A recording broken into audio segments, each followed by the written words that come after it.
I have made the statement that I'm going to make on this. I don't have anything more to say about it. I stand by my comment. Director, and what we are doing is staying on our course and not be distracted from it. Take two, Nancy Pelosi goes before the press, this time trying to stay on message and bring an end to the controversy with the CIA. It feels like at least take five, and here's guessing this is one politician who's glad Congress is going to be out of town for a week. Top Line starts right now.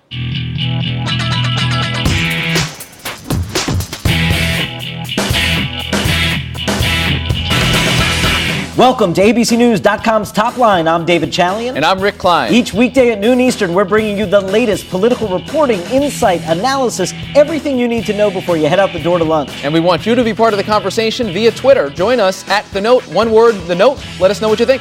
Rick, what is your top line for this Friday? Pelosi's stand. Finally, House Speaker Nancy Pelosi decides to add no further fuel to the fire. She says she stands by her allegation that the CIA misled her, but she is not going any further than that, not taking questions. And this time, she did not take the bait from reporters as she was walking away from the podium. She kept on walking. That was a big downfall last time. She is clearly trying to have this dissipate over the break. Debate dissection, of course, after that big national security showdown between Barack Obama and Dick Cheney yesterday. The analysis is pouring in, Rick, and I'm not sure that we moved the ball anywhere. I think we're back exactly where we were since January 20th at the very least, and I think that's actually a problem for the Obama administration, is that they're still having the same kind of discussions and the same kind of debates that they did way back through the election. Hello, Daisy. Michael Steele announces his arrival with a new message in an explosive fashion, taking actual footage from the famous Daisy ad in the 1964 LBJ campaign.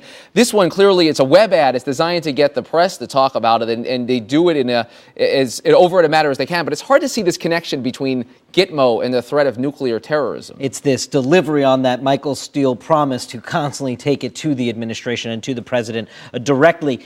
Energy bill momentum. That committee in the House, chaired by Henry Waxman, passed an energy bill that has a cap-and-trade feature in it.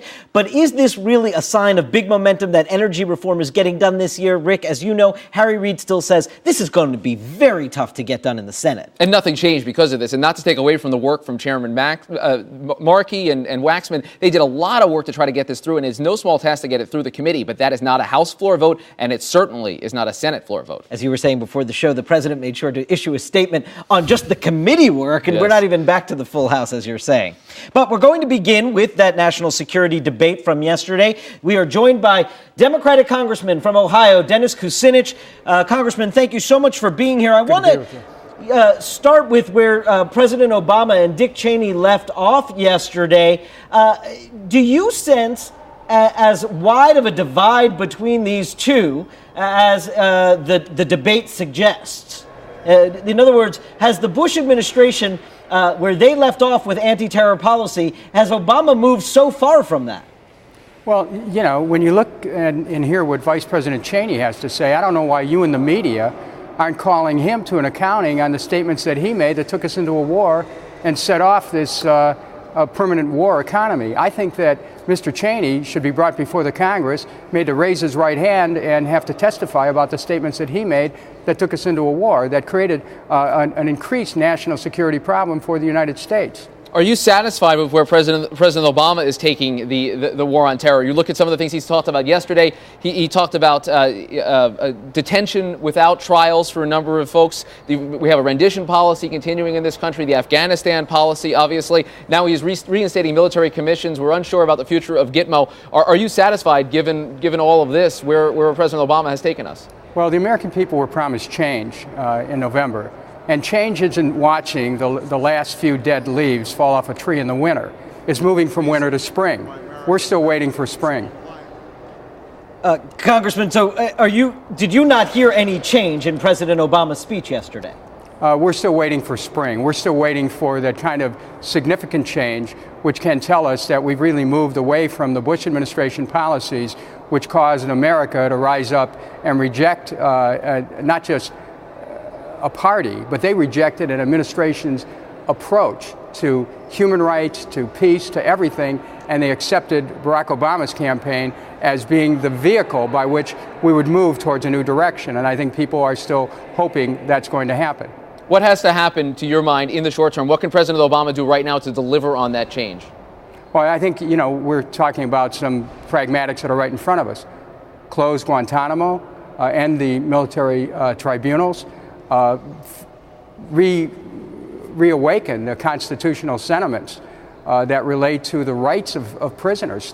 Make sure there's not going to be anything that even remotely approaches torture. All of these policies that we've been trapped into by the Bush administration, we have to get away from so that we can reclaim in the fullness of the America that we love.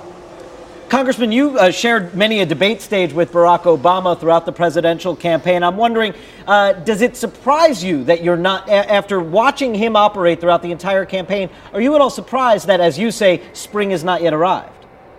Well, he's the president. He has to make the calls. But, we're hoping that as he moves forward, that he'll be able to become free of this grip of the Bush administration, which certainly is going to affect national security policies, but to move away from it is something that we need to encourage him to do. And he needs the support of the American people to do that, and he needs to hear from the American people that it's okay to close Guantanamo, it's okay to end military tribunals, it's okay to get all troops out of Iraq, it's okay to get out of Afghanistan. We need to create the movement that shows him that he has the support to make those decisions that I think he wants to make. Do you think he's not convinced that that movement is there? I mean, he was elected in large part on that movement. Well, you know what? An election is one day of a year.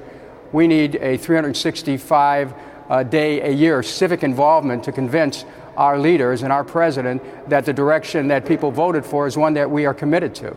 I'm sure you've seen your colleagues in the other body there over in the Senate very concerned about how you go about closing Gitmo, what you do with these detainees. What would you suggest about how you shut that down? What would the process be of what you do with those detainees that no other country is going to take, that may not have sufficient evidence for trial? Well, the first thing that I would do is to give my friends in the Senate a copy of the Constitution, which we all take an oath to protect and defend.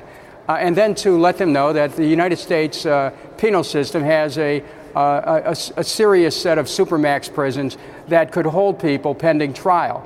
And also, if you don't have a case against individuals, we're not entitled to hold people ad infinitum. I mean, our reputation as a nation depends on our ability to adhere to the rule of law, not only for our country, but internationally. And we still aren't there with respect to the treatment of prisoners and the existence of Guantanamo. What about domestic policy? I want to turn your attention to that, Congressman. Are you satisfied with how things have progressed in that direction? Are you looking for more out of this president on some of the big social issues that are out there and some of the domestic policy issues, the banks and whatnot that are still pressing in the country? Well, as you know, as chairman of the Domestic Policy Subcommittee, we've investigated AIG and a number of other firms, and we've looked at how the resources of this country are accelerating upward. The wealth of America is going upwards. The Fed is actually printing money. We don't have money, we're told, to keep auto plants open or dealerships open, but we have money to bail out these Wall Street firms that engage in corrupt activities and fraud against their investors. We need to have still a massive jobs program to put millions of people back to work. We need a single-payer health care system that will restore industry and will give all Americans real health care. We need a national manufacturing policy that says that the maintenance of steel, automotive, aerospace, and shipping is vital to our national security. I think Barack Obama still has time, but time is running out to try to address these. Very quickly before we let you go, is Barack Obama taking the left wing of the party, the left progressive wing of the Democratic Party, for granted? I don't even look at things that way. I mean, the American eagle needs two wings to fly. I'd like to see both of them get some exercise. Congressman Dennis Kucinich, Democrat of Ohio, thank you so much for being here today. We appreciate it. Thank you. Not spring yet, Rick. Not spring yet, indeed. Obviously, he's waiting, and a lot of folks are waiting on the left, whether he wants to put it there or not. We're going to take a quick break. Don't go anywhere. George Stephanopoulos coming up with the bottom line right here on Top Line in a moment.